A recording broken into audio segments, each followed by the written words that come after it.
हरे कृष्ण। श्री शिवाय नमस्तुभ्यम। आप सभी का दिन शुभ हो। प्रिय श्रोताओं, आज सावन मास का 29वां दिन है। धीरे धीरे ये पुण्य का महीना अपने पूर्ण विराम की ओर अग्रसर है, लेकिन जितना अंत समीप आता है उतनी ही भक्ति की तीव्रता और आस्था की गहराई बढ़ जाती है। सावन की बूंदों के संग जैसे हर मन शिवमय हो गया है, वैसे ही आज का ये दिन भी उन भावुक क्षणों में से एक है जब मन ये सोचकर द्रवित हो जाता है कि ये शिव आराधना के अमूल्य दिन अब गिनती में रह गए हैं। आज हम सभी भगवान शिव के वामदेव रूप का स्मरण करते हैं, वो रूप जो क्षमा, करुणा और सौम्यता का प्रतीक है। साथ ही आज है सावन मास का शुक्रवार, माँ लक्ष्मी जी का दिन, जो न केवल ऐश्वर्य की देवी हैं बल्कि विवेक, शांति और गृह लक्ष्मी का प्रतीक भी हैं। ऐसे पवित्र दिन पर जब एक माँ अपने परिवार के सुख के लिए व्रत रखती है, जब एक कन्या अपने भावी जीवन की मंगल कामना करती है, जब एक बहन अपने भाइयों के लिए सुख संपन्नता मांगती है, तब स्वयं भगवान शिव, माता पार्वती और माँ लक्ष्मी उनकी प्रार्थना सुनते हैं। आइए आज का अध्याय शुरू करने से पहले हम सभी मिलकर प्रार्थना करें। हे त्रिलोकनाथ भोलेनाथ, आपकी कृपा से ही ये जीवन चल रहा है। माँ पार्वती, हमें संकल्प, सहनशीलता और समर्पण दीजिए। हे माँ लक्ष्मी, हमारे घरों में सिर्फ धन ही नहीं, धर्म, दया और संतोष भी भर दो। इस सावन के अंत की ओर बढ़ते हुए हमें ये शक्ति दो कि हम अपने अंदर की अशांति को भी हर लें। आइए अब आज की कथाओं का शुभारंभ करते हैं वरलक्ष्मी व्रत की कथा से, क्योंकि आज पावन सावन सोमवार भी है। आज के दिन जो सच्चे मन से माँ लक्ष्मी जी की इस पावन कथा को सुनता है, उसकी समस्त मनोकामनाएं पूर्ण होती है और घर में सुख समृद्धि के भंडार भर जाते हैं। प्राचीन कथा के अनुसार एक बार चारुमती नाम की एक महिला थी जो माँ लक्ष्मी जी की बहुत बड़ी भक्त थी। वह हर शुक्रवार को माँ लक्ष्मी की विधि विधान से पूजा करती थी। एक बार सपने में स्वयं माँ लक्ष्मी ने उसे वरलक्ष्मी व्रत के बारे में बताया। अगले दिन शुक्रवार था और अगली सुबह चारुमती ने माँ लक्ष्मी जी द्वारा बताए गए वरलक्ष्मी व्रत को समाज की अन्य नारियों और कन्याओं के साथ विधिवत पूजन किया। पूजन के संपन्न होने पर सभी नारियां कलश की स्थापना करने लगी। परिक्रमा करते समय समस्त महिलाओं के शरीर विभिन्न स्वर्ण आभूषणों से सज गए। उनके घर भी स्वर्ण के बन गए और उनके यहाँ घोड़े, हाथी, गाय आदि पशु भी आ गए। सभी स्त्रियां चारुमती की प्रशंसा करने लगी, क्योंकि चारुमती ने ही उन सबको इस व्रत के विधि विधान के बारे में बताया था। कालांतर में ये कथा भगवान शिव ने देवी पार्वती जी को भी सुनाई थी। इस व्रत को सुनने मात्र से माँ लक्ष्मी जी की कृपा प्राप्त होने लगती है। मान्यता है कि तभी से सावन मास के अंतिम शुक्रवार को वरलक्ष्मी व्रत का पालन किया जाने लगा। ये थी वरलक्ष्मी व्रत की कथा। अब सुनिए सावन मास के आज के दिन की कथाएं। एक बार की बात है, देवर्षि नारद नारायण नारायण का जाप करते हुए भगवान शिव के दर्शन करने की इच्छा से कैलाश पर्वत पर गए। देवर्षि नारद को आया देखकर भगवान शिव बड़े प्रसन्न हुए और कहने लगे, हे देवर्षि, आज अचानक किस कारण से कैलाश पर्वत पर आपका आगमन हुआ है? अवश्य कोई विशेष कार्य होगा जिसका भाग बनकर आप यहाँ पर आए हो। तब नारद जी कहने लगे, हे भोलेनाथ, आप तो अंतर्यामी हैं, भला आपसे कोई बात कैसे छुपी रह सकती है? हम यहाँ पर किस लिए आए हैं आपको भली भांति पता है। फिर भी यदि आप पूछ रहे हैं तो हे प्रभु, आज मेरे मन में एक शंका उठ रही है। उसी शंका का समाधान करने के उद्देश्य से मैं आपके पास आया हूँ। प्रभु, कृपया मेरी इस शंका का समाधान कीजिए। भगवान शंकर कहते हैं, हे नारद, तुम्हारे मन में जो भी शंका, जो भी जिज्ञासा हो, निसंकोच होकर कहो। मुझे तुम्हारी इन शंकाओं का समाधान करके प्रसन्नता ही होगी, क्योंकि तुम्हारे सभी प्रश्न, तुम्हारी सभी जिज्ञासाएं लोकहित के लिए होती हैं। तब देवर्षि नारद ने भगवान से पूछा, हे प्रभु, पापी लोगों को पाप करते देखकर भी भगवान चुप क्यों रहते हैं? उन्हें उसी समय दंड क्यों नहीं देते? भगवान शिव कहते हैं, हे देवर्षि, आपने समस्त मानव जाति के कल्याण हेतु बहुत अच्छा प्रश्न किया है, जो मैं इस प्रश्न का उत्तर अब एक छोटी सी कथा के माध्यम से देना चाहता हूँ।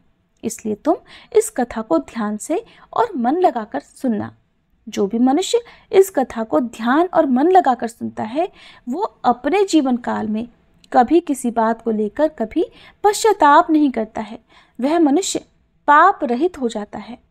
ऐसा मनुष्य जान जाता है कि पापी लोगों को पाप करता देखकर भी भगवान मौन क्यों रहते हैं। अब भगवान शिव देवर्षि नारद को कथा सुनाना प्रारंभ करते हैं। भगवान शिव कहते हैं, देवर्षि, प्राचीन समय की बात है, एक जंगल में मोर और मोरनी का जोड़ा रहा करते थे। वह दोनों पति पत्नी एक दूसरे से बड़ा प्रेम करते थे, एक दूसरे का बहुत आदर सम्मान करते थे। इस तरह उनका जीवन बड़े सुख और आराम से कट रहा था। उनके जीवन में कभी किसी प्रकार का कोई दुख नहीं था। फिर एक दिन की बात है कि मोरनी अपने पति मोर से कहने लगी कि सुनो जी, भगवान की जिंदगी कितनी सुखी है, कितनी आराम भरी है ना, क्योंकि इनका काम तो सिर्फ दुनिया को चलाना होता है और वो तो बैठे बैठे ही पूरी दुनिया को चलाते हैं। उन्हें तो कोई मेहनत का काम नहीं करना पड़ता है और उन्हें उनके भक्त अच्छे अच्छे भोग भी लगाते हैं, अच्छे अच्छे उन्हें पकवान भी खाने को मिल जाते हैं। उन्हें खुद से पकवान भी नहीं बनाने पड़ते। दूसरी ओर देखो, हमारा जीवन कितना मुश्किलों भरा है। हम रोज अपना दाना पानी लोगों से छुप छुप कर जंगल में ढूंढते हैं। प्रिय श्रोताओ, मोरनी की बात सुनकर मोर कहने लगा, प्रिय, ऐसा नहीं है, भगवान का काम बहुत कठिन है। भगवान को ये पूरी सृष्टि चलाने के लिए कड़ी मेहनत करनी पड़ती है, कण कण का ध्यान रखना पड़ता है। मैं तुम्हें एक कथा के माध्यम से समझाता हूँ, तब तुम्हें मेरी बात भी समझ में आ जाएगी। मोर मोरनी से कहता है कि सुनो, एक गांव की बात है। उस गांव में भगवान शिव का एक बहुत ही सुंदर मंदिर बना हुआ था। उस मंदिर के पास में ही छोटा सा भगवान भोलेनाथ का शिवलिंग भी था। उस मंदिर की देखभाल करने के लिए उसी गांव का भोला नाम का एक व्यक्ति सेवा में लगा हुआ था, जो सुबह शाम मंदिर की साफ सफाई किया करता और दोनों समय स्नान ध्यान करने के बाद भगवान के मंदिर में दीप जलाकर पूजा करता था। वह आदमी बहुत ही निर्धन और दुखी था। मंदिर में आने वाले श्रद्धालुओं के द्वारा उसे जो कुछ भी दान दक्षिणा मिल जाती थी, उसी से वो अपने परिवार का गुजारा किया करता। मंदिर में काम करते करते वह अपनी जिंदगी से जुड़ी हुई सभी परेशानियों की शिकायत भगवान की मूर्ति के सामने खड़ा होकर करता रहता। कभी शिवलिंग के समीप तो कभी भगवान शिव की प्रतिमा के पास जाकर। कभी वो अपने घर की बातें, परिवार की बातें भगवान से कहता, तो कभी दुनियादारी की बातें किया करता। अब मोर आगे कहता है कि एक दिन की बात है, वह भगवान भोलेनाथ के शिवलिंग के सामने खड़ा होकर दोनों हाथ जोड़कर कुछ शिकायतें कर रहा था।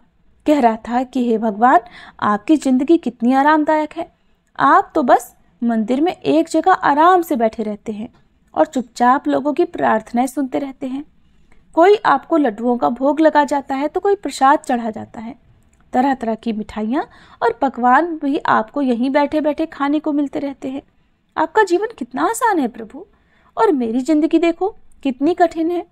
मेरी छोटी सी जिंदगी है, उसमें आपने हजारों तरह के दुख भर दिए हैं और हजारों तरह की परेशानियां मुझे आप दे रहे हैं। मैं दिन भर कड़ी मेहनत करता हूँ, तब कहीं 2 समय का खाना मैं अपने और अपने परिवार के लिए जुटा पाता हूँ। और दूसरी तरफ पापी और पाखंडी लोगों को देखो, दिन रात बुरे कर्मों में लिप्त रहते हैं, फिर भी बड़े मौज की जिंदगी जी रहे हैं। उन्हें किसी बात की कोई चिंता ही नहीं। भगवान, अगर मेरी जिंदगी भी आपकी तरह हो जाती तो मेरा जीवन कितना खुशहाल हो जाता। तभी अपने उस भक्त की ऐसी बातें सुनकर भगवान से भी रुका नहीं गया और वह उसी शिवलिंग से तुरंत ही त्रिभुज रूप में अपने नंदी के साथ प्रकट हो गए और कहने लगे, हे पुत्र, तुम जो सोच रहे हो गलत सोच रहे हो। तुम जैसा सोच रहे हो वैसा बिल्कुल नहीं है। दूर से देखने पर सबका जीवन अपने जीवन से अच्छा और दूसरों का जीवन ही दिखाई देता है। जब हमें उसकी वास्तविक जिंदगी का पता चलता है तब समझ में आता है कि ये तो मुझसे भी गया गुजरा जीवन जी रहा है।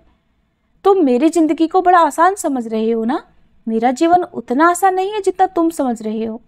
मुझे भी बहुत सारी बातें देखनी पड़ती हैं, बहुत सारी व्यवस्थाएं बनानी पड़ती हैं। मुझे हर समय बहुत सारी चिंताएं लगी रहती हैं कि अच्छे के साथ अच्छा कैसे हो, बुरे के साथ बुरा कैसे हो, ये सब सोचना पड़ता है। अगर कोई असहाय को रुलाता है, कोई पीड़ित को पीड़ित करता है, तब मुझे उसकी रक्षा करनी पड़ती है। मेरी जिम्मेदारी को जिस दिन तुम समझ जाओगे उस दिन तुम्हें मेरी मेहनत के बारे में भी पता चल जाएगा। फिर भगवान शिव उस व्यक्ति से कहने लगे, हे पुत्र, इतना आसान नहीं है भगवान बनना।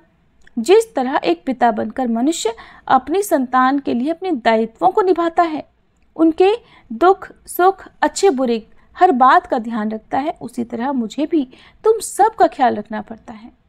इतनी सारी जिम्मेदारियों को एक साथ निभाना कोई आसान काम तो बिल्कुल नहीं है। अब भगवान शिव की बात सुनकर वह भक्त बोला, प्रभु आप तो बहुत ही भोले भाले हैं, आप ये कैसी बातें कर रहे हैं? आपका काम तो सचमुच में बड़ा ही आसान है। प्रभु, जिस तरह से आप पूरा दिन बैठे रहते हैं, आपकी तरह तो मैं भी किसी समय बैठा रहता हूँ तो किसी समय खड़ा रह सकता हूँ, इसमें भला कौन सी बड़ी बात है? भगवान शिव ने देखा कि ये मेरा भक्त ऐसे नहीं मानने वाला, तब कहने लगे, पुत्र मैं फिर कहता हूँ कि तुम ये काम बिल्कुल नहीं कर पाओगे जो मैं कर सकता हूँ। मेरे इस काम में बड़े धैर्य की आवश्यकता पड़ती है और मनुष्य में इतना धैर्य नहीं होता कि वह परिणाम घोषित होने तक रुक सके। मनुष्य के अंदर ये कमजोरी होती है कि वो थोड़ा सा सुख पाता है तो घमंड से भर जाता है और जरा भी दुख आ जाए तो टूटकर शीशे की तरह बिखर जाता है। फिर वह भक्त बोला कि प्रभु, अच्छा अगर ऐसी ही बात है तो आप मुझे बस एक दिन के लिए अपनी जिंदगी जी लेने दीजिए, फिर आप जैसा कहेंगे मैं वैसा ही करूँगा। मोर आगे अपनी पत्नी से कहने लगा कि हे प्रिय, भगवान भोलेनाथ ने उस व्यक्ति को बहुत समझाया पर वो तो बड़ा जिद्दी था, उसने भगवान शिव की एक बात भी नहीं मानी। फिर भोलेनाथ ने भी सोचा कि चलो मैं इसे एक दिन के लिए अपनी जिंदगी दे ही देता हूँ। कुछ लोगों पर उपदेशों की बातों का कोई असर नहीं होता, वो संसार की ठोकर खाने के बाद ही सही राह पर आते हैं। उस भक्त के साथ भी यही होना था। फिर भगवान शिव ने कहा कि बेटा ठीक है, मैं एक दिन के लिए तुम्हें भगवान बना देता हूँ और तुम्हारी जिंदगी मैं जीता हूँ, फिर देखते हैं कि तुम मेरा काम किस ढंग से करते हो। भगवान शिव कहते हैं, और हाँ, मेरी जिंदगी जीने के लिए तुम्हें कुछ शर्तों का पालन भी करना होगा। तब वह भक्त बोला, हे भगवान, हे भोलेनाथ, मैं तो आपकी सारी शर्तें मानने के लिए तैयार हूँ, बताइए आपकी क्या क्या शर्तें हैं। तब भगवान शिव कहने लगे, हे पुत्र, तुम ध्यान से सुनो। मंदिर में बहुत सारे लोग आएंगे जाएंगे, जिसमें अच्छे लोग भी होंगे और बुरे लोग भी होंगे, क्योंकि भगवान पर तो सबका एक समान अधिकार होता है। अगर किसी पिता का एक बेटा नालायक निकले तो क्या वो पिता उसे अपना बेटा नहीं मानेगा? इसी तरह अच्छे बुरे दोनों लोग मेरी संतान हैं, किंतु परिणाम मैं उनको उनके कर्मों के अनुसार ही देता हूँ। अब भोलेनाथ आगे कहते हैं कि पुत्र, जब तुम भगवान बनकर मेरी जगह पर खड़े रहोगे तो तुम्हें अच्छा कहने वाले लोग भी आएंगे और बुरा कहने वाले लोग भी आएंगे। तब तुम्हें चुपचाप उनकी बातें सहन करनी होंगी और धैर्य के साथ बिना क्रोध किए उनकी बातों को सुनना भी होगा और उनके अच्छे बुरे हर कर्म को भी बारीकी से देखना होगा। तुम्हें अपनी तरफ से कुछ भी अपने भक्त से नहीं कहना होगा, चाहे कुछ भी हो जाए। तब भोला ने कहा, ठीक है प्रभु, मुझे आपकी ये सारी शर्तें स्वीकार हैं। अब तो भगवान भोलेनाथ ने उस भक्त से एक दिन के लिए अपनी जिंदगी बदल ली।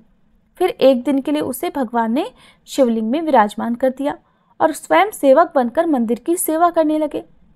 फिर जब कुछ समय बीता तो क्या हुआ कि उसी नगर का एक धनी सेठ उस मंदिर में माथा टेकने के लिए आया और वह भगवान के आगे हाथ जोड़कर प्रार्थना करने लगा कि हे भगवान, मैंने अरबों रुपए लगाकर एक बहुत बड़े कारखाने का निर्माण कराया है, मुझे आप ऐसा आशीर्वाद दीजिए कि मेरा कारखाना बहुत तेजी से चलने लगे और मैं उससे बहुत सारा धन कमा सकूं।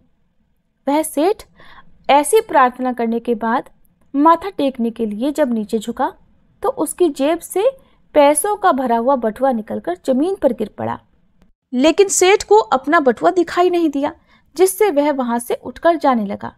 उधर शिवलिंग में विराजमान भगवान शिव का भक्त ये सब देख रहा था। उसने देखा कि अरे, सेठ का बटुआ तो यहीं पर गिर गया है। एक बार तो उसके मन में आया कि क्यों ना वह सेठ को आवाज लगाकर उसे कह दे कि तुम्हारा बटुआ यहीं पर गिर गया है। अगले ही क्षण उसे भगवान शिव की शर्त याद आ गई, इसलिए वह कुछ भी बिना बोले वहीं पर विराजमान रहा। भोलेनाथ ने कहा कि चाहे अच्छा हो या बुरा हो, तुम्हें बिल्कुल नहीं बोलना है। यही सोचकर भगवान बना हुआ वह भक्त चुप रहा। तभी उस मंदिर में एक बहुत ही गरीब आदमी आया और वह भगवान भोलेनाथ के शिवलिंग के समीप खड़ा होकर कहने लगा, हे भगवान, मैं बहुत गरीब आदमी हूँ। इस गरीबी में बड़े दुख और कष्ट का जीवन जी रहा हूँ। अब तो परिवार का पेट पालना भी मुश्किल हो रहा है। घर पर बीमार माँ है, उसका इलाज कराने के लिए मेरे पास पैसे तक नहीं है। मैं कहाँ से व्यवस्था करूं प्रभु, कुछ समझ नहीं आ रहा। आगे मेरा जीवन कैसे चलेगा? हे प्रभु, आज तो मेरे पास मात्र 10 रुपए हैं। इनसे ना तो एक समय का राशन आ पाएगा और ना ही मेरी माँ की दवाई। कुछ कृपा कर दो भोलेनाथ, ताकि मेरी जरूरतें पूरी हो जाएं।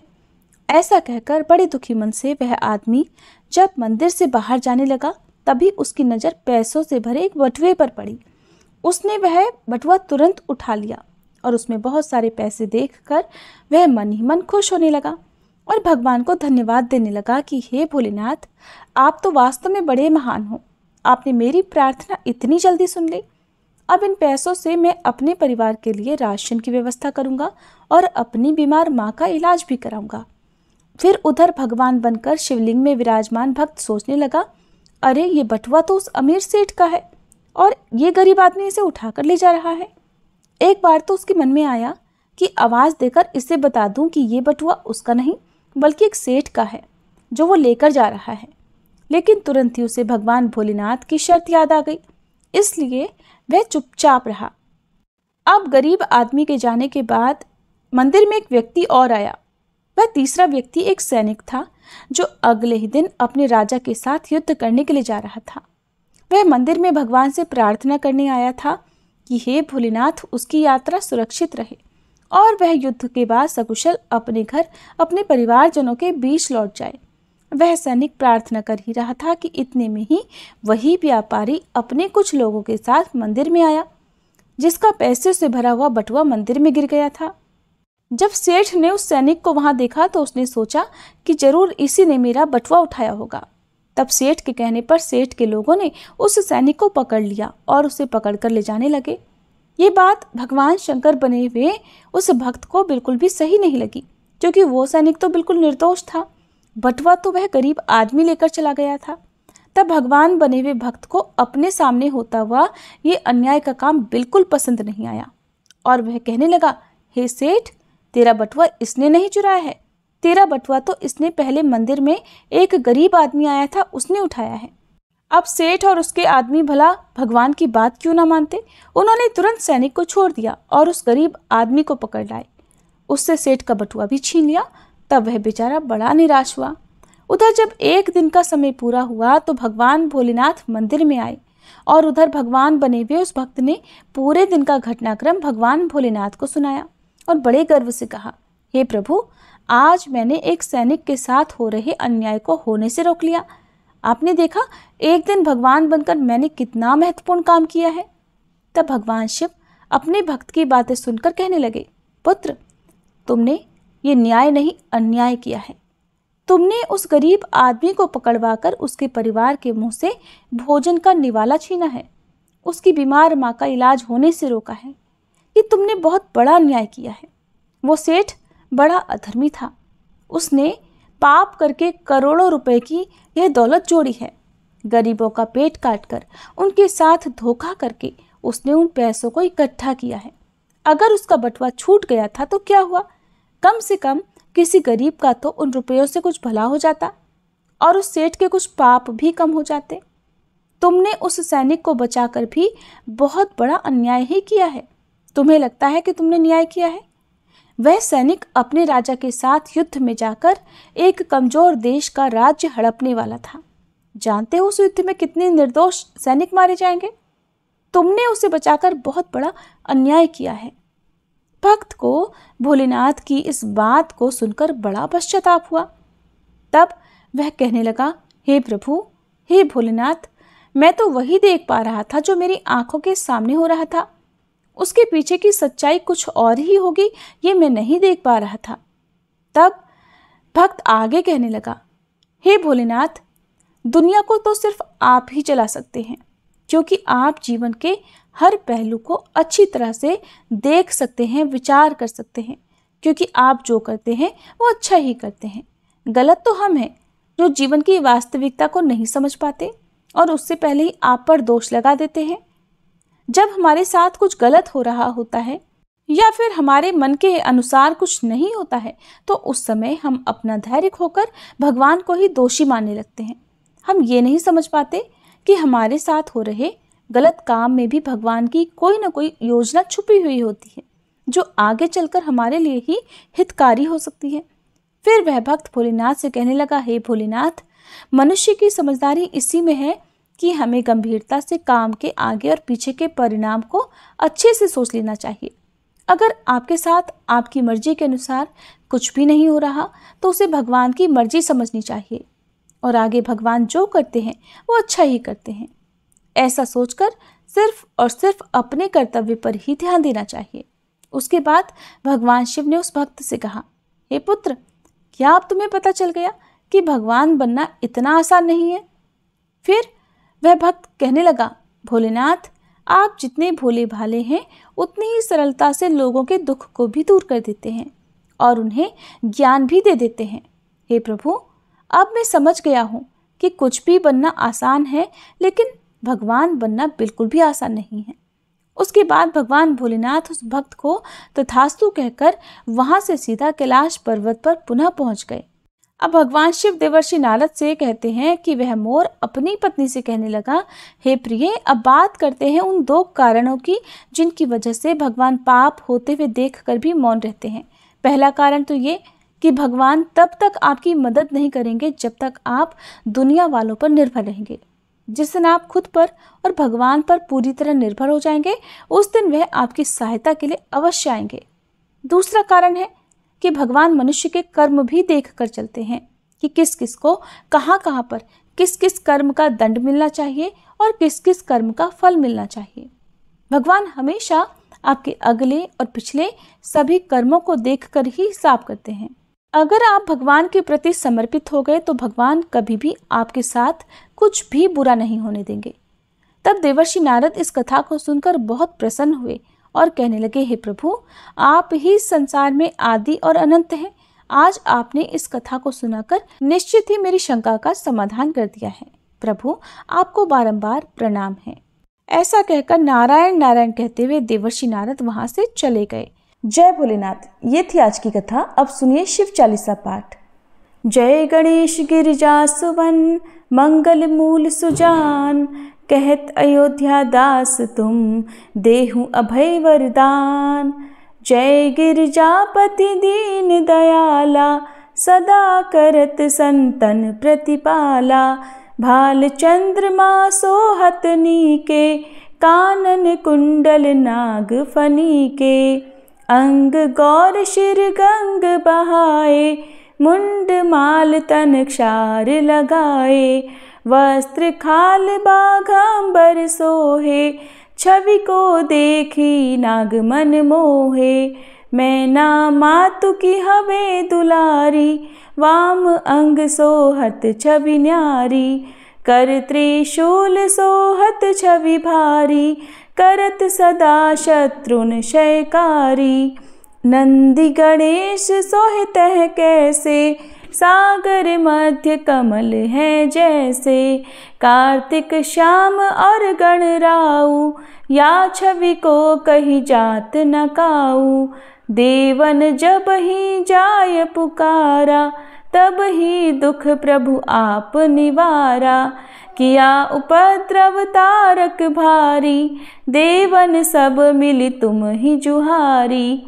तुरत षडानन आप पठायऊ, लव निमेष मह मारी गिरायऊ। आप जलंधर असुर संहारा, सुयश तुम्हार विदित संसारा। त्रिपुरासुर सन युद्ध मचाई, सब ही कृपा कर लीन बचाई। किया तप ही भागीरथ भारी, पुरब प्रतिज्ञाता सुपुरारी। दानिन मह तुम सम को नाही, सेवक स्तुति करत सदाही। वेद नाम महिमा तब गाई, अकथ अनादि भेद नहीं पाई। प्रकटी उदधि मंथन में ज्वाला, जरत सुरासुर भये विहाला। कीन्ही दया तह करि सहाई, नीलकंठ तब नाम कहाई। पूजन रामचंद्र जब कीन्हा, जीत के लंक विभीषण दीन्हा। सहस कमल में हो रहे धारी, कीन्ह परीक्षा तब ही पुरारी। एक कमल प्रभु राखे उजोई, कमल नयन पूजन चह सोई। कठिन भक्ति देखी प्रभु शंकर, भय प्रसन्न दिए इच्छित वर। जय जय जय अनंत अविनाशी, करत कृपा सबके घटवासी।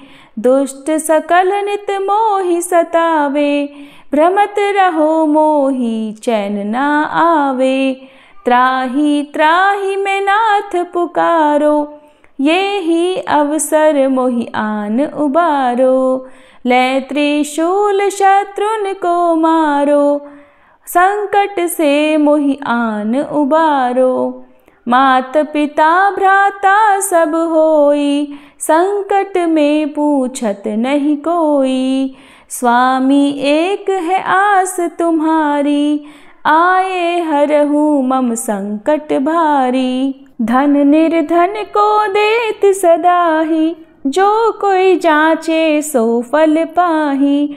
स्तुति के ही विधि करे तुम्हारी, क्षमहु नाथ अब चूक हमारी। शंकर हो संकट के नाशन, मंगल कारण विघ्न विनाशन। योगी यति मुनि ध्यान लगावे, शारद नारद शीश नवावे। नमो नमो जय नमः शिवाय, सुर ब्रह्मादिक पार न पाए। जो यह पाठ करे मन लाई, तापर होत है शंभु सहाई। ऋनिया जो कोई हो अधिकारी, पाठ करे सो पावन हारी। पुत्र होन कर इच्छा जोई, निश्चय शिव प्रसाद ते ही होई। पंडित त्रयोदशी को लावे, ध्यान पूर्वक होम करावे। त्रयोदशी व्रत करे हमेशा, ताके तन नहीं रहे कलेशा। धूप दीप नैवेद्य चढ़ावे, शंकर सम्मुख पाठ सुनावे। जन्म जन्म के पाप नसावे, अंत धाम शिवपुर में पावे। कहे अयोध्या दास आस तुम्हारी, जानी सकल दुख हरहु हमारी। नित नेम कर प्रातः ही पाठ करो चालीसा, तुम मेरी मनोकामना पूर्ण करो जगदीश। मगसर छठी हेमंत ऋतु संवत 64 जान, स्तुति चालीसा शिव ही पूर्ण कीन कल्याण। ओम जय शिव ओमकारा, स्वामी जय शिव ओमकारा। ब्रह्मा विष्णु सदा शिव, ब्रह्मा विष्णु सदा शिव, अर्धांगी धारा। ओम जय शिव ओमकारा। एकानन चतुरानन पंचानन राजे, स्वामी पंचानन राजे। हंसासन गरुड़ासन, वृषवाहन साजे। ओम जय शिव ओमकारा। दो भुज चारु चतुर्भुज, 10 भुज अति सोहे, स्वामी 10 भुज अति सोहे। त्रिगुण रूप निरखता, त्रिभुवन जन मोहे। ओम जय शिव ओमकारा। अक्षमाला वनमाला, मुंडमाला धारी, स्वामी मुंडमाला धारी। चंदन मृग मद सोहे, भाले शशिधारी। ओम जय शिव ओमकारा। श्वेतांबर पीतांबर, बाघांबर अंगे, स्वामी बाघांबर अंगे। सनकादिक गरुड़ादिक, भूतादिक संगे। ओम जय शिव ओमकारा। कर के मध्य कमंडल चक्र त्रिशूलधारी, स्वामी चक्र त्रिशूलधारी। सुखकारी दुखहारी जग पालनकारी, ओम जय शिव ओमकारा। ब्रह्मा विष्णु सदा शिव जानत अविवेका, स्वामी जानत अविवेका। प्रणवाक्षर में शोभित ये तीनों एका, ओम जय शिव ओमकारा। त्रिगुण स्वामी जी की आरती जो कोई नर गावे, स्वामी जो कोई नर गावे। कहत शिवानंद स्वामी रटत भोलानंद स्वामी, सुख संपत्ति पावे। ओम जय शिव ओमकारा, ओम जय शिव ओमकारा, स्वामी जय शिव ओमकारा। ब्रह्मा विष्णु सदा शिव अर्धांगी धारा, ओम जय शिव ओमकारा।